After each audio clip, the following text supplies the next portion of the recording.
What's up, YouTube? Long time no see.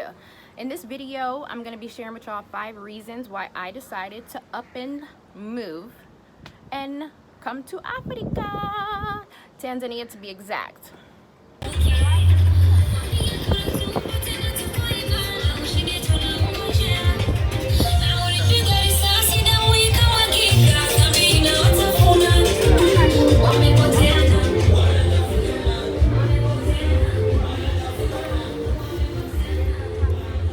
So the first reason is because they're one of the only countries that's even letting US passports in right now. Like, I'm gonna put on the screen the countries as of today that are allowing, their borders to be open for US citizens, but Tanzania is actually one of a very few countries that US citizens can even go to right now. So I got in an Uber. Let me give you some background information. This whole year, I was pretty much trying to stay to myself. I live downtown Chicago, and I work from home. So for the entire 2020, I was really trying to just stay in my own little bubble and try to be positive and try to meditate and try to just leave everybody else's worlds alone. All of these new cases and new rising cases, the news, the media, all that stuff, like, I pretty much ignored it all, like, all year. Like, I wasn't paying attention to that stuff. That's just not my reality. My personal beliefs are a little bit different than what the mainstream media is portraying when it comes to all that stuff right now. So I was just pretty much trying to stay to myself and live in my own little bubble, be positive, try to be healthy, and just pray for everybody and hope that everybody is okay. But in July, I took an Uber somewhere, and the driver was telling me how his wife or his fiance is in another country and he wants to get married and stuff like that, but they don't want to do like an online marriage. They want to do a physical, like, in-person marriage, and right now he can't go to the UK, or at that time he couldn't go to the UK and she couldn't come to the US. And I was just like, wait, why? Like, it was the middle of the summer. I thought that, travel was pretty much open and stuff. He was like, no, they are actually starting the closing borders again for certain countries and stuff, and we can't see each other right now. And so I was like, wait, what? And then he was like, yeah, they're actually about to start even charging fines and stuff for people to go state to state in the US and not properly quarantine. And so I was like, you're lying. Because I was like, I don't know, like, I didn't know the up-to-date information about all the things that were changing each and every day. But he was like, yeah, they're changing by the day. So if you go to the the Rona website.gov, you will see the new updated changes by the day. And so that when I got home, I went to the website and I was like, oh shit, this is like really happening. Like, they really closing borders and trying to halt travel and stuff like that. So that's kind of when I got a little push to, like, zoom ahead, because in the beginning of the year, my personal beliefs were like, I don't know what they doing with all this stuff, but this, I don't want to be a part of it. And I have my own separate beliefs, and I believe our immune systems are our biggest gift that God could have given us. So I believe we can all be healthy if we kind of boost our immune systems and think positive. And I just think that this is a whole nother thing that they're doing, and I didn't want to be a part of it. So I just paid attention to my own life and, my family's life and stuff like that, and everybody was okay. So when I looked up and, a random day in the summer where an Uber driver was like, oh, stuff is changing, it's about to go down, stuff is about to be locked down and stuff, I was like, oh my gosh, so that's what I was saying. In the beginning of the year, I had already planned to start looking at other countries that were not down with this new global reset type plan that they're doing, which is why I feel like this stuff is even happening when it comes to the epidemic and stuff. So at first I was like, okay, I'm gonna Google some countries and try to figure out, like, what country is doing their own thing and stuff, and then if I see stuff get really bad, then I'll go there. But in July, when I talked to the Uber guy, that's when I was like, oh, I don't really have time to see things physically look bad before I go, because by the time it looks bad, it looks like they're gonna like have closed the borders for other countries as well as for this country. So I was like, oh shit, I have to get out of here. Like, my personal belief is that when it gets cold again in the US, that's when numbers are going to start going up and things are going to start hitting the fan. You know, that's what I was believing and stuff. So since it was July at the time and they were already closing stuff and cutting stuff off and not letting you go here and there, and you have to pay a fine for this and that, I was like, oh shit, I have to go now. Gotta go now. So it was like the middle of July and I was like, okay, I'm leaving. And by that time I had already done some research. Me and my mom, we did research on the different countries that were not really down with this like global like reset type plan, and they were doing their own thing. And we had both come up with Tanzania. So she actually was going before me. She was like, oh, I'm selling all my stuff and I'm moving. I don't have time for this mass shit. This shit is crazy and I'm moving. And so I was like, okay, cool. And so she had already made the choice to like sell all her stuff and like get out. And for me, I was like rooting her on, like, okay, Ma, you go, girl, like you go move and stuff. But at that time I was just like working, and I was like, I'm just gonna hold off a little bit and probably leave a little bit later, you know. But in July, that's when I was like, oh, I'm probably not going to be able to leave later, so I need to probably go now. That's the big wake-up call that I had, is during that Uber experience where he was telling me stuff that I didn't know because I wasn't paying attention, because I don't watch the news, I don't look at mainstream media news, none of that. It's all too much like fear-mongering, but fear-mongering about stuff that to me is not the true facts. Like, yeah, people, like certain things I've been telling people, they're probably feeling like I'm fear-mongering, but I feel like at least the fear-mongering that you may perceive from me is actually about what's really going on, you know? So yeah, that's the number one reason I decided to move to Tanzania, is because they're one of the only ones, you know, even letting us in right now in the first place. The second reason is because of what I already kind of discussed in my first reason, which is they are not really, this country seems to not really be down with this global reset situation, and they, you know, are not really making masks mandatory, testing mandatory, all these things that's being made like mandatory in the US, increasing with the days. They're not really doing that here. And so I was like, okay, because honestly, like in the US, it was getting a little difficult. I kept going into stores and stuff, trying to tell the people like, hey, my doctor prohibits me from wearing a mask due to medical reasons. I cannot physically wear this mask.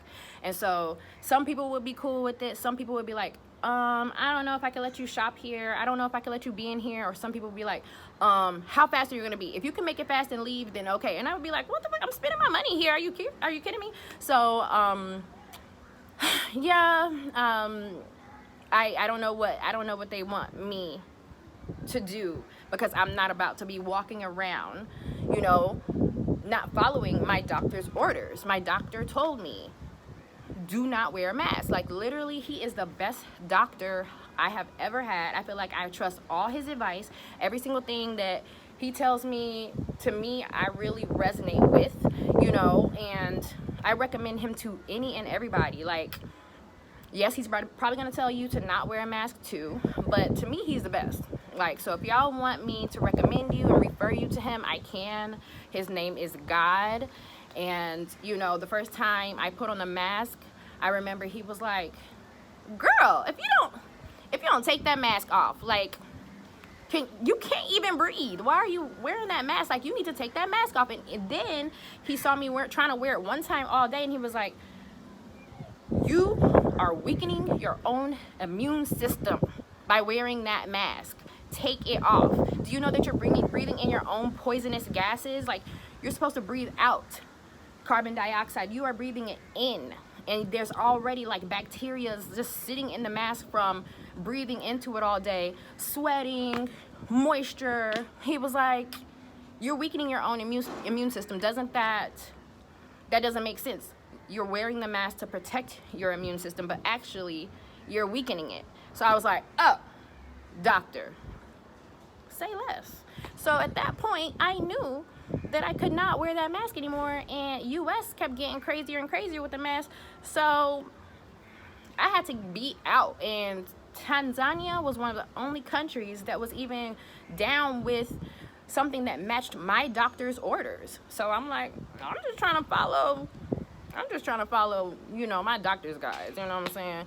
He straight up told me, this ain't the look, this ain't what's popping, you need to go.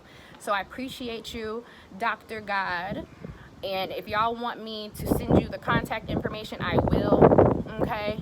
He stays available. That's the one thing I love about him. He seems to be available around the clock. I be in the morning, God, doctor, what should I do? In the night, God, should I be doing this? He's always available, even when I go to sleep, in my dreams. I'd be like, doctor, do you think I should do this or that? And he'll be like, straight up like, no. So I'll give you all the contact info. You can really reach out to him even in your mind. So that's pretty cool. And he told me not to wear the mask. And this is a country that's matching with his orders. So what's up, Tanzania? I'm here. The third reason I moved to Tanzania was because I've been doing a lot of research, and we are at a time in history where the global leaders, the leaders of the globe, we may not really see them. A lot of people don't know who they are. They don't know their names and stuff. But they have all come together for this time in history to try to get all of the countries to come together and have kind of like a one world government. And throughout the years, at least the past 20 years or so, they've been having certain conferences and meetings talking about these new plans that they're trying to put into place right now. Even like this year, it's like they really going hard with it. After my own personal research, there were a few countries that were not going to these conferences and like not being a part of all of that for whatever reason. And it just so happened to be that Tanzania was one of the few countries, very few countries, that were kind of like not down with doing all that, and they were kind of like in their own world. So now, if you fast forward to 2020 and you look around at all of the different countries, all of the different states and cities in America based on who's the mayor and governor and all this other stuff, it seems like a lot of people are going along because they would like to be a part of this one kind of world, government situation. And as I look at the decisions that the president of Tanzania is making throughout this year, it seems like he is wanting to do his own thing and, make his own plans and decisions just for this one country to like kind of be off in the cut on their own. That's what it seems like. Things can change by the day, but from the research that I've done, that's what I have seen thus far with the leader of this particular country. So when I saw that, I was like, okay, I put a little trust into the leader, into the country, to trust that maybe they might be just doing their own thing while the majority of the globe may be trying to come together as a one big, large, global governed family. And maybe some people feel like that one global family is okay. Maybe they feel like it's cool.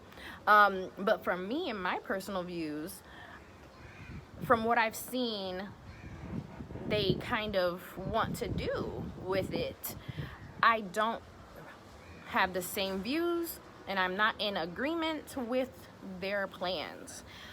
Because if you do some research, you can see that in order to get to that plan, to be like a one globe type of family, first what you would have to do is, first what they would like to do is to kind of lower the population by many millions, so that the family can all work together in a seamless type of way. And I'm trying to be very politically correct right now about what I'm talking about, okay? But I'm saying that to say that I I don't believe that we need to lower the population in order for us to succeed as human beings. So I am trying to find other countries and other maybe even states in the US that feel the same way, and they're making their own decisions to, I guess, be a successful country or group of people or whatever. So that's really resonating with all of the decisions that the leader of Tanzania is making. And like I said, that can change by the day. Things are changing very quickly this year, and you know, something can happen to where now all of a sudden this country is also going along with it. But from what I have seen thus far and being here thus far, I feel pretty safe. I feel pretty good about the decision that I made when it comes, you know, to, you know, number 3. Number 4 is the fourth reason that I've moved here is because I am black.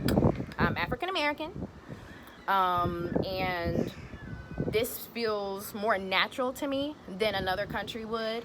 That's on that small list of places that Americans can go right now. You can go to, there's like 10 to 15 places, I believe. I'll put the list up here, but out of all of them, I really went towards one in East Africa because A, I'm black, so it feels natural. B, I actually already lived in East Africa growing up before in an island called Comoros. So they spoke, the language was Comorian that we spoke, but it had a lot of Swahili in that language. So coming here kind of was a little bit easier because some of the words I still remembered and recognized. Some of the traditions are the same. It was a Muslim country, and Tanzania has a mixture of, you know, Islam and Christianity. So a lot of these things are kind of, you know, matching to the history I had in Africa already. There's a lot of change, which is great. There's a lot of modernness that I didn't get to have in Comoros when I was living there. But for the most part, everything is working seamlessly and reminding me a lot of Comoros when I used to live there growing up. So really it was kind of like a no-brainer. It's like, okay, East Africa and Comoros is just like a jump over the sea. Like literally, we're on the edge of East Africa, and you can literally jump over the Indian Ocean and land in Comoros. So if we want to go visit our families, you know, we can go do that. My ex-stepdad is from Comoros. When him and my mom got married, we were living in southern Illinois as kids. He had to go back to Africa, so my mom was like, oh, okay, we finna sell everything and go too. So, you know, she crazy. So as a young kid, me and my siblings went and moved to Africa. So we still have family obviously over there, and this is a really good place to be that close to them. So that's my own personal reason. And the 5th reason that I moved to Tanzania is because of something I already discussed, which is the president. He seems to be like a really, you know, I'm really like not down with politicians, politics, any of that stuff. Most of it is fake to me. I don't trust most of any of them. I will say 98% of politicians I do not trust. And it's very rare to have someone who's honest, who's leading a country of millions of people, or who's trying to, because it's very easy to buy politicians out. Most politicians are sponsored by large corporations and other leaders who have their own ideas about what they want to happen in that country and around the globe. So it's been very easy to buy out politicians because that's how it's set up anyway. So I believe, like, the president of Tanzania is a very trustworthy president that I've seen so far, just because of, even with the media, he's not allowing a lot of outside media to come in and, you know, make generalizations about his country. He's not allowing people to come in and tell lies about his country. He's not allowing people to come in and make up their own, you know, pandemic assumptions and generalizations about his country. Like, he's being very, it seems like he's being very protective of his country and his people and the future that he wants them to have. it is election season, so he is up for election, you know, this fall, which is coming up really soon, and there's like 15 other candidates that will be running against him, but he welcomes them, and he seems to be very excited. He has a really big following here, and all of us are pretty much praying that he gets to be the president again this fall.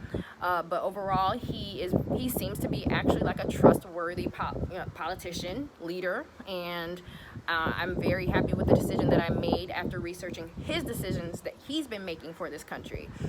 So I don't, and that's kind of huge because I really do not trust politicians. I think the only other person that I can say that I might trust is Cynthia McKinney. That's pretty much it. So yeah, those are the top 5 reasons why I decided to just move to Tanzania. Like I said earlier, I made that decision in the middle of July, and that's because I realized things were about to start getting locked down, borders, travel, all that stuff, and I was like, I gotta go. I literally sold everything that I had other than 2 or 3 suitcases and just came over here.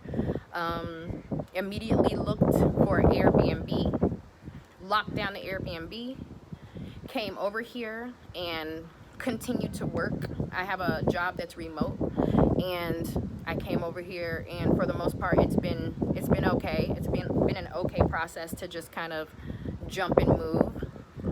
And I think that anybody who's having any type of feeling in the back of their mind and something in their intuition telling them that maybe they should go, they've been having the idea like, of moving here, I think that now's a really good time to jump and to do it, because in my own personal beliefs, we don't have that much more time before a second lockdown is going to come to most major countries, including the US, and definitely the US. They're not really showing you really what's happening in the news. I feel like they're focusing on these rising cases numbers, and they're trying to do too much talk about, you know, the shots coming and stuff like that, which is really important, and it's another reason why I'm out of there, because I do not agree with anybody touching my body for any reason, if I don't want them to. But they're doing a lot of talk about those issues, but there's a lot of really, really, really big issues happening around America in every single major city and state, where if you kind of take a step back and look and see like what's really happening, there's just a lot of fires, explosions, tornadoes, things that are ruining each individual state and large city economy. And it's my personal beliefs that the economies are about to crash really, really big, and we're going to be in one of the worst recessions, worse than the Great Depression in America. And nobody's talking about that. No news stories are talking about that. They're focusing on like Black Lives Matter and these little Antifa kids that have been hired to, you know, pretty much create destruction in all of these cities. All of this destruction that is happening that's not being shared on mainstream media, to me, is on purpose. It has been planned strategically, and I can't say that I trust that America is going to be standing on its same 2 feet that we, you know it to do for much longer. Like, I feel like a huge destruction is coming, and that's spiritually what my intuition is telling me. I hope and pray to God that that doesn't happen. That would be amazing. But in order for this global reset to happen and for all of the countries to come together as kind of like a one world type of government, in order to get there, you would probably need to make sure that all of the people are in agreement with that so they can all move forward. But it would be very difficult to have everybody in agreement, because people love their perceived independence when it comes to them being able to have their own freedom and small businesses and whatever they want for themselves. And, you know, the picket fence and the whole American dream, you know, I believe they're gonna have to make people submit to this plan, and instead of just offering it over and saying, hey, do you want to come with us and join us for this one world, you know, group or government? People will be like, no, I'm good. I'm good like this. I'm straight, you know. I got my business, I got my money, my family, we're good. So y'all, I'm good. Y'all go off and do that. I'm good. Most people, I think, would do that. So since they know that, they are going to have to make people submit to getting to that plan. And the only way you can do that is cause destruction and make people need and want that life. And you can really only do that if you take everything away from them that they normally have and make them submit. So I believe that that's, in my intuition, that's what's coming for America. And overall, I'm pretty happy with the decision that I made to move to Africa, East Africa, Tanzania. I'll do another video on the challenges that I've had here, because it's not like, you know, it's not like a rainbow. You're not gonna just jump over here and be like, oh, it's amazing, yes, yes. You know, there's gonna be some little challenges here and there, but there's nothing that I've not been able to get through. It's not, the challenges aren't that serious, you know. I believe that the challenges in America of me having to wear a mask and not breathe all day, me making myself sick by wearing that mask all day, them testing me, putting something all the way up my nose, and I don't know what's on that, you know, Q-tip and why they need to put it up that high, and then later on getting that shot, which looks like they're gonna try to make mandatory. All those things are way more challenging than it is to come over here and live in, you know, this pretty paradise. So yeah, please subscribe if you guys want to know more about Tanzania. That's what I'm going to be making videos about in the near future. And like this video if you feel like it helped. And I will talk to y'all later.